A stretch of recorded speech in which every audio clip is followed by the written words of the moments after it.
Kamusta mga ka-hunter? Sa mundong pinapatakbo ng iba't ibang uri ng nen, may isang uri na kinakatakutan higit sa lahat, ang plunder type. Nung nakaraan ay tinalakay natin ang mga ability at kung gaano kasakim ang isang plunder. Sila ang mga gumagamit ng kapangyarihan upang kunin ang hindi sa kanila. Yaman, tiwala, at maging kinabukasan ng mga tao. Ngunit, higit sa lahat ng alamat tungkol sa kanila, isa ang pinakamapangani na tinatawag na Queen of Plunder.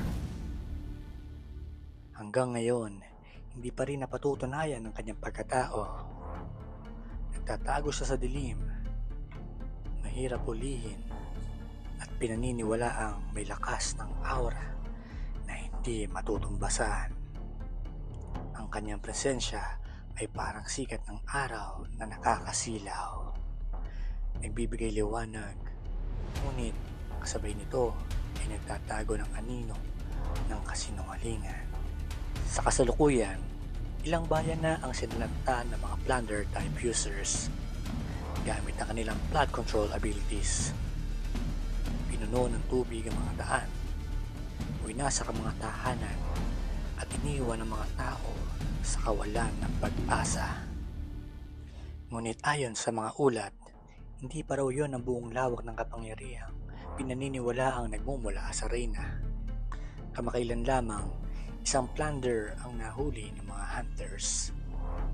Guilty siya sa paggamit ng kaparehong mga kakayanan, ghost projects, wealth surprise, at blood control. Ngunit ang pagkakahuli rito ay nagsakripisyo ng buhay ng daang-daang mga hunters.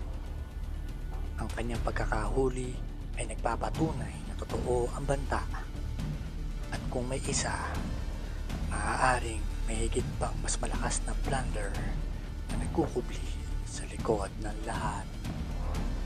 Noong nakaraan, may mga matatandang hunters na pinag-iinalaang gumagamit ng parehong uri ng nen.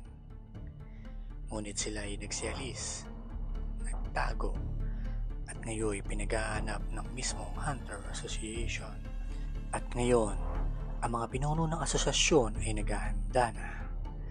Isang malawakang operasyon ang kanilang ilulunsad upang tuluyan ng tugisin ang mga plunders na sumisira sa bansa.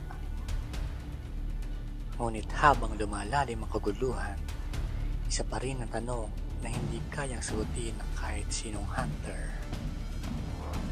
Totoo nga ba ang alamat ng Queen of Plunder? At kung siya'y totoo, gaano kalakas ang kapangyarihang matagal nang itinatago sa dilim? Hanggang sa susunod na kabanata, please follow me.